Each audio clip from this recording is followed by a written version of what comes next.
Tracee. Hi. Hello. I'm sorry. Let me move into the other voice. Hello. Hello. Hi. I think most people here know you from the various screens that we find you on. What some From people my Instagram. from your Instagram, exactly. What not everyone here may know is that you are also a founder. So I'd love to start just hearing the origin story of Pattern and how you ended up there. So I am the CEO, co-CEO now. This year just brought in a co-CEO, founder and majority owner of Pattern Beauty. Right now we are hair products, and the company was 10 years in the making. We've now been on shelves for 5 years, 79 SKUs, 10 retail partners. So we are a substantial, proper, living, growing, breathing business. What happened in the 5 years from the beginning of it to actually getting on shelves? So let's start with where the idea was born. I have always had a lot of hair. The world and the standard of beauty and the culture of beauty was not mirroring me back to me. I was seeing myself and my texture in my family, but I wasn't seeing it necessarily everywhere else. And there wasn't an example of how to care for my hair as it naturally grew out of my head. And so during my journey of self-discovery, I could really chronicle my journey of self-acceptance through my journey with my hair. And I was just dreaming of like, wouldn't it be amazing if, or I wish there was this, and just in the trenches of my hair and learning my hair. And when I finished Girlfriends, I wrote my first hair care brand pitch. And it took 10 years from that first hair care brand pitch until I found my partners. And when you say partners, is that operating partners? Is that investors? Operating partners, investors. I was lucky to find, well, let me just backtrack for a second, because the fun part is during that 10 years, I got a lot of no's, a lot of very specific kinds of no's, and every no I would take in and sort of clarify and specify my vision. I decided at that sort of, 9-year mark, after a lot of different attempts at trying to make it happen, that I was going to go to retail partners directly. So I went to 2 retail partners, and both of them were interested in the idea just from the pitch and also the little bit of goop that I had come up with. And I then asked them if they could introduce me, because I realized I had another job and that I didn't know the beauty business, let alone the retail or manufacturing or any of those kinds of things. I had attempted to hire somebody to do it in-house and realized it wasn't smart business for me to try and do that on my own. So I asked if they could introduce me to partners. And that was the beginning of Pattern actually being born. And so from that point, they suggested 3 different companies. Both of them overlapped. It was 3 each. I met with them, and I ended up with partners that are operational, and they are my investors. And so I own the majority of it, and my hands are in everything. I have full creative control. And so in that 5 years, that was the next question you asked? It's been quite a journey. Not obviously. I have a lot of the vision for the company has been clear from the beginning.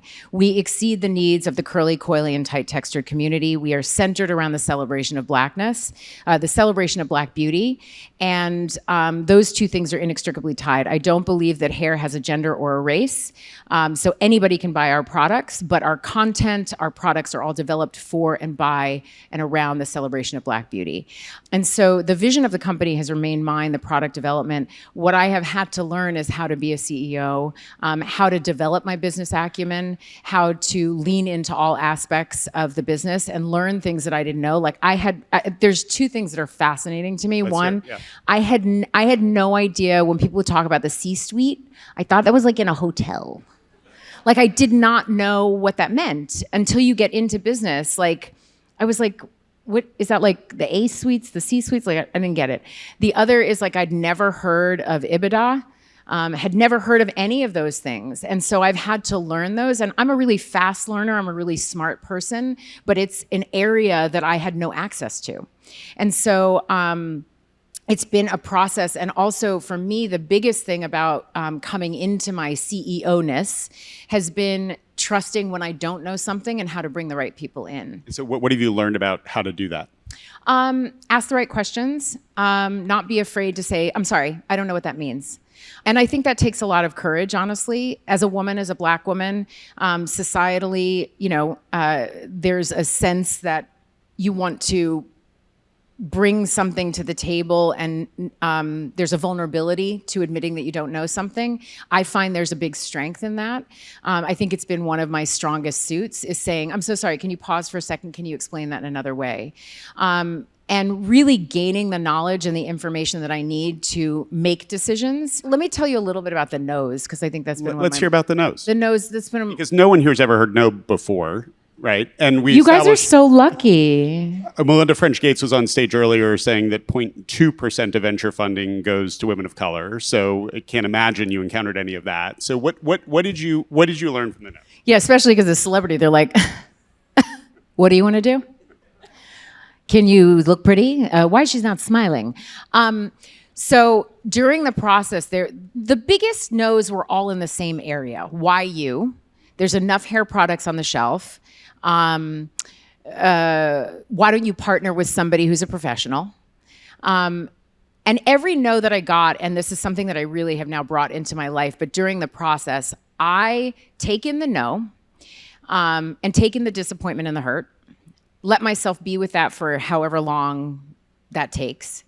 Then when I have I'm back on my feet and I feel the strength of my vision and my idea again, then I ask myself the question, do I believe or agree with the no? Are they correct in what they said? And are they correct because I didn't express what I was trying to express effectively? Or do I need to clarify or adjust what I'm attempting to express? And what that did through my journey with the amount of no's, I mean, one of my favorite ones was I gave my hair care brand pitch to a manager, which is the best I knew how to do. You know what I mean? I didn't know business people and entrepreneurs. And like an entertainment manager. Like my entertainment manager, yes. And she read it over the weekend and came back. She was like, "It's great. I think we should do a line of wigs." And I was like, shout out to wigs, not what I'm going for. I'm trying to give people access to their best hair in their own bathroom. And so many different, somebody suggested I do a hair TV show. I'm like, I want to make products. I'm like, you don't understand. There is a blank space here. And the products that my mother, my grandmother, my great aunt, they've been the same products forever in the back corner of a store. And I want to change how we are marketed to, and I want to change that there are products that actually meet us where we are. Anyway, so all those no's, taking that information in, by the time that 10 years was done, what I was left with was a very clearly articulated brand Bible that has guided the brand. Now we are at a different place because now it's not just my baby, it's not just my vision. Now we're beholden to our customer and the promise that we are going to deliver on what we say we're going to deliver on, and also to my team. Now our team is also the ones that are birthing ideas and coming up with what we want to do. So it's one of the challenges of scale as an entrepreneur is having to give up some of that control. And you referenced earlier this decision to bring in a co-CEO. What led to doing that? We have scaled at a pace and in a way that we have surpassed my experience in terms of how to navigate that. And maintaining the ability to have optionality requires somebody that has experience in doing this and bringing us to that next level. The nice part about a co-CEO, now when the idea first came up, I was like, hell no, this is my baby. But then I realized it's everybody's now, and that's the beauty of it. I'm a team player. That's the beauty of collaboration. Is the beauty of it is we can be in two places at one time. We can both have,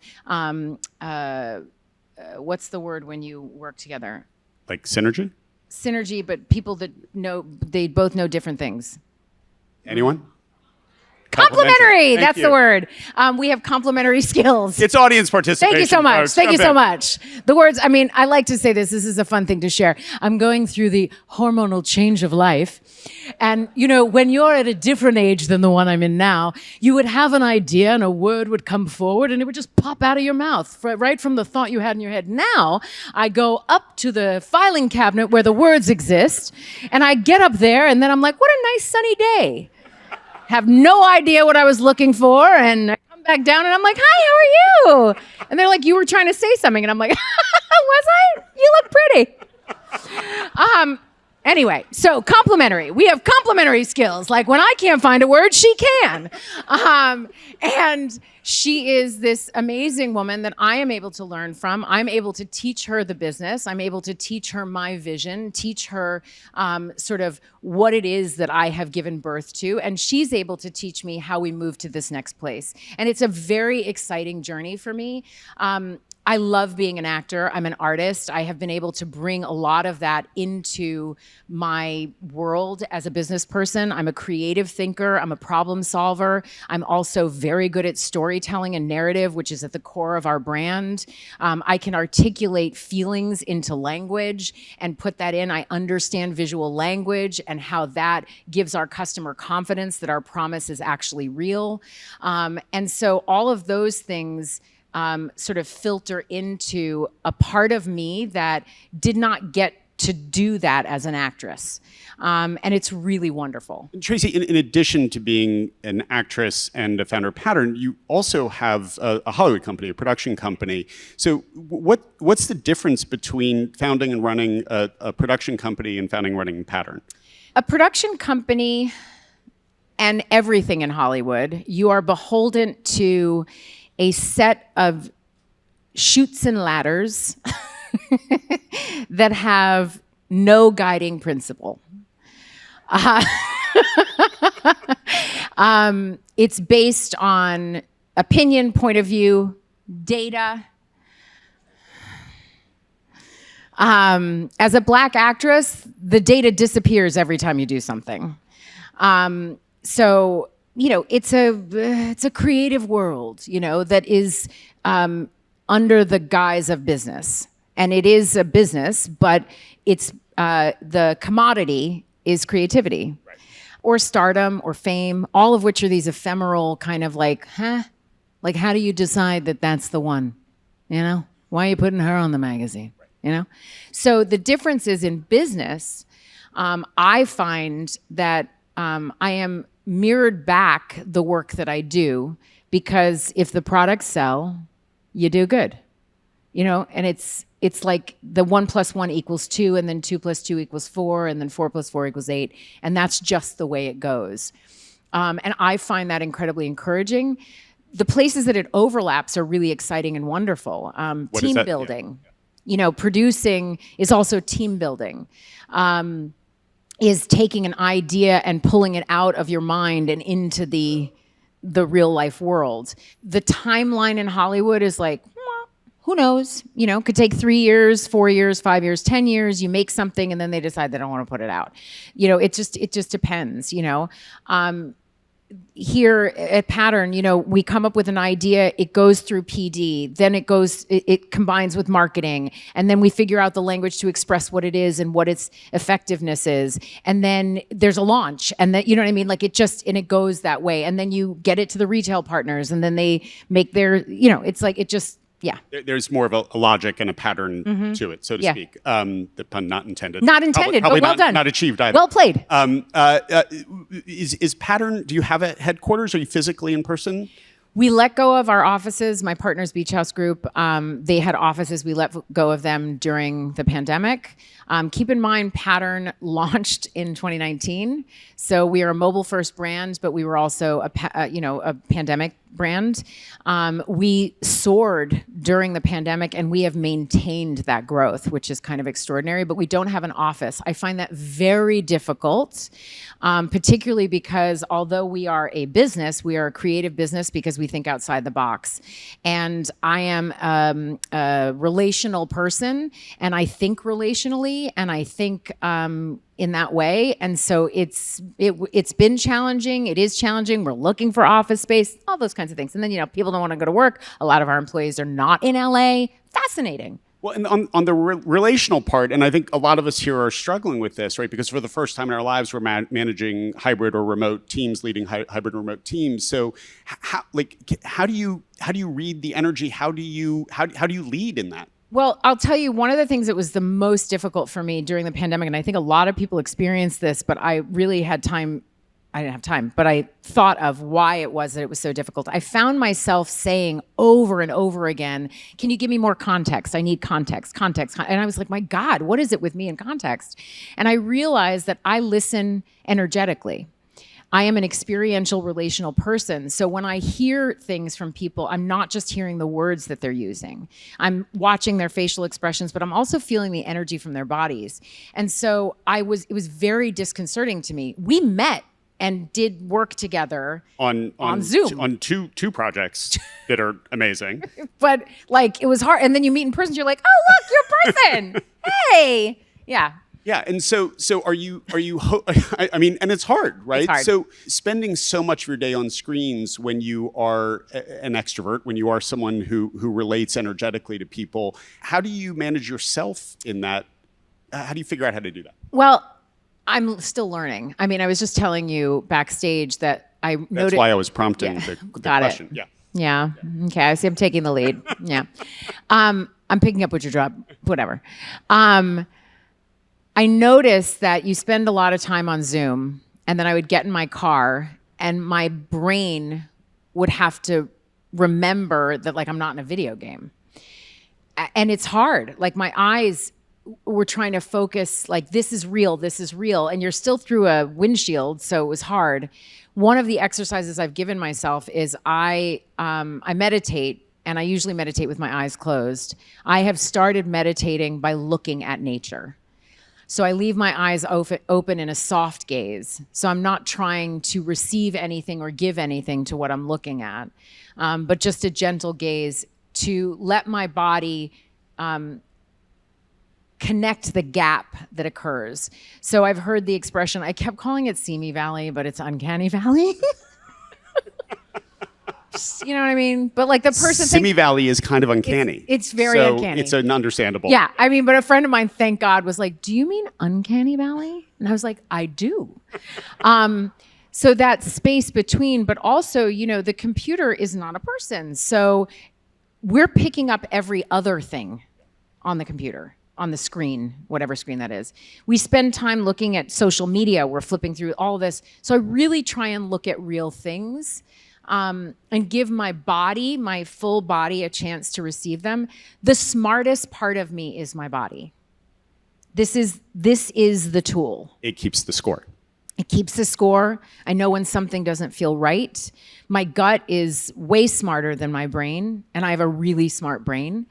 And many of us do have very smart brains, but I really listen to my body. And so I have to bring all of me into all the things I do. That's the experience we had working together. And what was so delightful about working with you is you also are that kind of person. Thank you. You are. And so we, you know, to be able to actually hear something, take it in, experience it, and have the awareness of what you experienced, have a sense of what you want to do with that information, and then take action. One of the things I think is a big gap about what's happening in our world is that people are just, everything's a reaction, and everything's a reaction that comes out in a flattened soundbite that has nothing to do with humanity. And so whatever the world is doing, I do my best attempt to hold things in a whole way in my body and to actually deliver that back. And so online is tough. So it's a nice. We should just mention we worked on I Am America, which is a 10-episode podcast available on your favorite platforms, and very proud. A documentary called Power of the Dream, which is not out yet, which will be out in, I don't know if it's been announced, soon on a streaming platform. At some point. About how a group of professional basketball players took on one of their owners who happened to be a United States senator, and in the process helped change the course of American democracy. Correct. These are not unimportant projects, nor is American Fiction. Round of applause for Oscar-nominated film. What? Have you guys all seen it? Yes. Okay, well, if you haven't, it is a deep, delightful, charming, hilarious, thought-provoking film that stars Jeffrey Wright, Sterling K. Brown, wonderful cast, Cord Issa Rae, Leslie Uggams, myself, I'm in it. And if I had a vote, it would get my vote. And Jeffrey Wright won a big award the other night He did. and said quite poignantly, and I hope I get it right, it gives us permission to laugh at the, I'll paraphrase, gosh darn absurdity of it all. But these are all projects that have meaning behind them. They all have a weight behind them, importance. So when you're deciding what projects to take on, how much does that play in? How much is the commercial? How do you decide what to do? It's so interesting. It goes back to my body. It's sort of what I have a soul call for, and they all have the same theme. It's exploring humanity, how we see ourselves and how others see us, and mostly centering Black voices, Black stories, Black women, and allowing that to be centered in the story that's being told. And that's the same, that's pattern. That's just sort of all aspects of what I do. My mission in life, purpose, is to just join the chorus of the many people in the world that are fighting to make it a safer, more just place for everybody to feel comfortable in their skin and to be who they are. And so I choose projects that, in small ways and big ways, lean into that. I also will say, I really like joy. I like things that have a sense of joy and light and love to them. Not that we need much of that in the world we're in. I right feel now. it's a bit revolutionary. I feel that for me, I can express some of the heavier things when there's a sense of love connected to them. And for me, that's what joy is. And I mean, AI has been a big theme of the last couple of days. There's so much change in Hollywood even before the Sora videos were released last week. As you think about how to navigate those changes, like, does it change how you think about Joy Mill, which is, I mean, you've got joy in the name of your company, or is it, this is my mission, if it feels right to me, I'm doing it, and we're just gonna plow forward no matter what the circumstances are? No, the circumstances always matter. The circumstances matter, the message matters, all of those things. I think I don't know enough about AI. I think the thing that surprised me is how much we're already using it. I don't think I realized that. Like Google Translate, like those kinds of things. I didn't name it. It didn't have that frame on it for me. You know, at Pattern, inevitably in most companies, using AI in particular ways actually is more efficient to analyze data. Interesting to know, you know. But as an artist and in Hollywood, like nope. So how do we regulate that? How does policy come in there?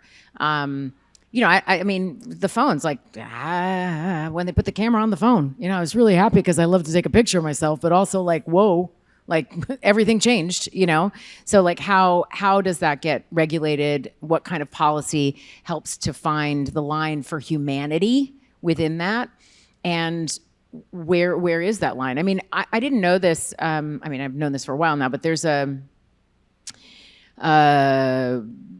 form of study or whatever for academia for medical ethics and the conversations that are had around where medicine lies on that very fine line with humanity and playing God or helping. And I think there are ethical questions that need to be asked around AI. And then I always go back to, but who are we asking to answer those questions? And is there you know, they say that term think tank, but can we have a heart tank? You know, can we have a soul tank where people can actually enter with their whole bodies and really experience and take time to process what the repercussions are of some of these things that feel innovative and exciting, but what do they actually mean for the evolution of humanity? And so in the absence of a heart tank or a soul tank, you continue to bring joy and optimism. And we got a lot of problems in the world right now. So what is a source of that continued positivity for you that maybe is something that everyone here can take into their evening and their weeks and the year ahead? Honestly, It's In-N-Out. Burgers. No. Well played. That's hilarious. I got one. I do love an In-N-Out burger. You know, there's a lot of hopelessness at times in what's happening. The thing that guides me is being of service, showing up to the best of my ability, kindness, the simple acts of kindness, eye contact is like, really goes a long way. It's scary for people to make eye contact, but it means the world. I mean, to ask someone, hi, I'm Tracee. Hi, I'm Jeff. It's nice to meet you. Nice to meet you. You know, knowing people's names and looking them in the eye is a big thing. And I think the more that we do that, we remember that we are connected, that I am only as strong as my most vulnerable neighbor. I think it's a lesson we learned in COVID that it's like everybody forgot. Like, we're all connected. You know, like you doing well means I'm doing well. Me doing well means you're doing well. And so those are the things that allow me to keep showing up and not being debilitated by the devastation that's happening in the world. I can't think of a better note on which to end. Ladies and gentlemen, Tracee Ellis Ross. Thank you. Bye.